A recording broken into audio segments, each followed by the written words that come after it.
Good afternoon. It's so great to see you all here. Have you ever been in a crisis in your community? There's been an impending fire or flood.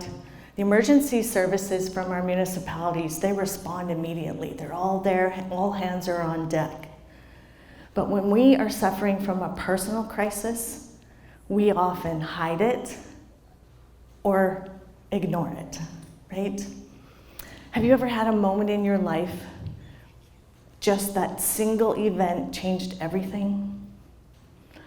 For me, that moment was March of 2020. We were in Fairmont with my extended family. We do it every year. And we were celebrating my oldest grandson's birthday. It was Sunday night, and suddenly every phone in the room went off. It was the Alberta Emergency Alert announcing that schools would be closing. This was the first of the pandemic restrictions in Alberta, with many more to come. And my life changed, and I didn't even know it at the time. 4 days later, my husband boarded a plane for work in Kitimat. He had a one-way ticket. We had no idea when he was coming home. And in the following months, the stress in my life began to build. First, I lost my contract work.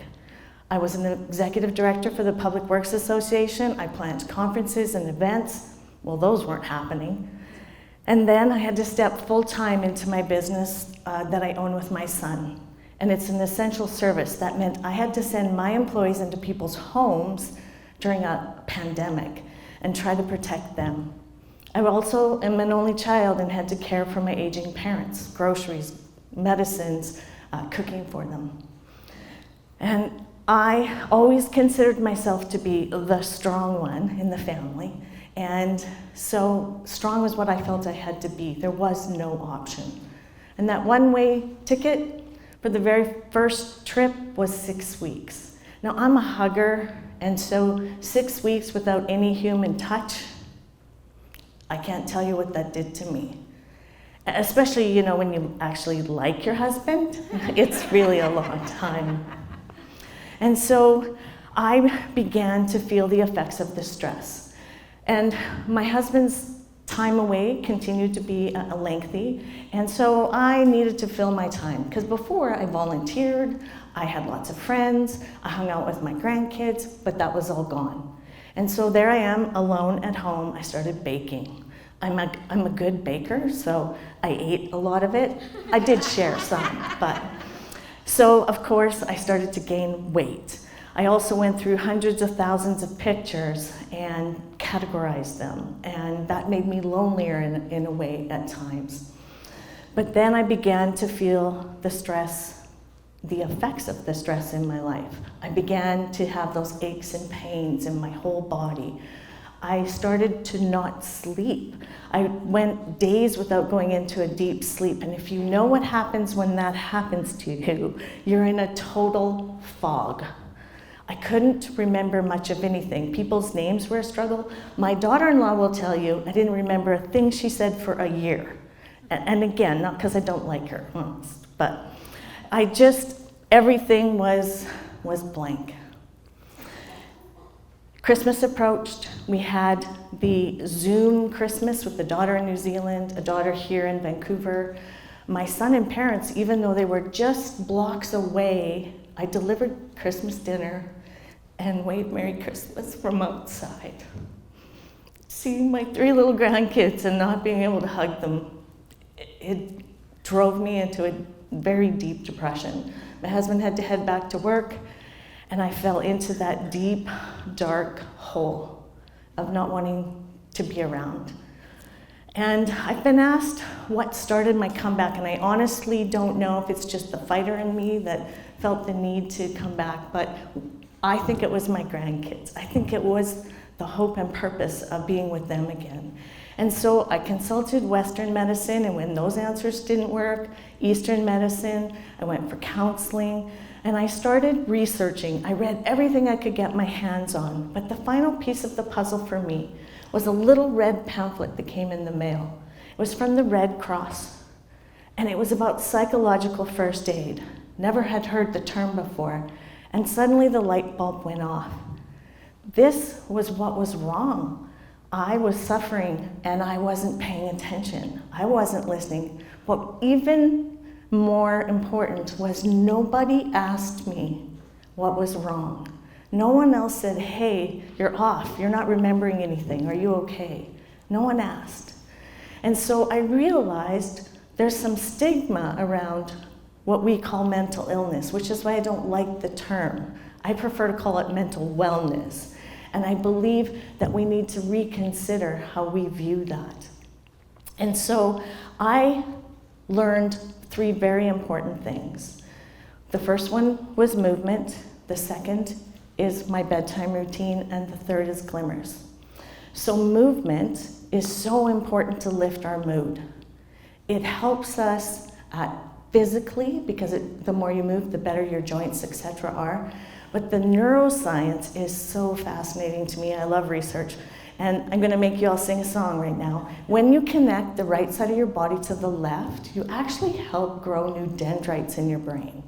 Did you know you can heal your brain? It's fabulous news. So one way to do it, whether you're sitting, standing, head and shoulders, knees and toes. Now you're all going to go home and sing that song.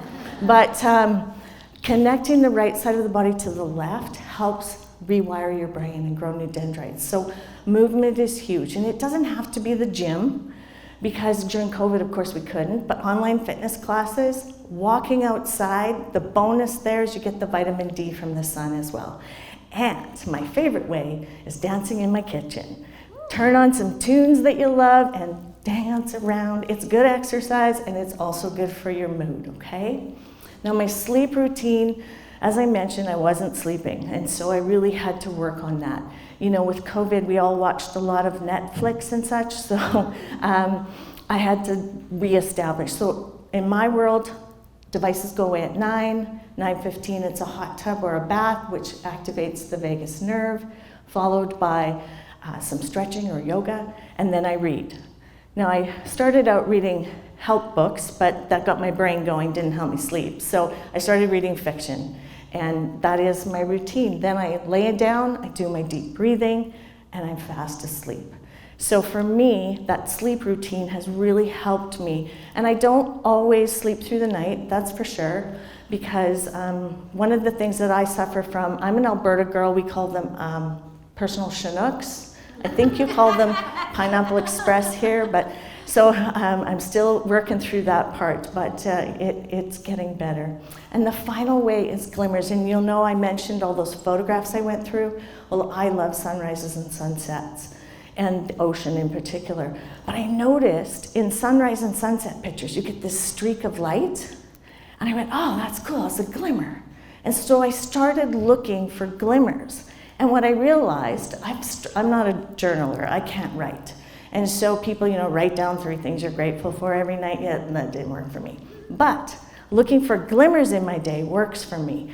And what I've learned to do is in my phone, I created an album called Glimmers. So I take a picture that makes me smile, I save it to my Glimmer album, and then on the days when I am down, when I'm struggling, when I'm feeling blue, I just pull out my phone, go to my Glimmer album, and suddenly I'm smiling and breathing. Because a glimmer is the opposite of a trigger, and it makes you slow down and take that deep breath, just like Jenny showed you to do, right? And then you lower your heart rate, and you lower the cortisol in your body, which is part of what's causing all the problems. So for me, I realized that my experience isn't unique. We all suffered through some awful things during the pandemic, for sure. And we face personal struggles and crises in our lives. But if we don't learn to change the stigma of the conversation around mental wellness, if we don't make it safe and okay to have those conversations in our workplaces, we're not doing our jobs. And so my challenge to you, as you leave here today, is to look for glimmers that will bring brightness to your day, and that you look for other people who are struggling in their lives, and that you ask them, are you okay? Can we have a conversation? Don't let people suffer in silence and hide it.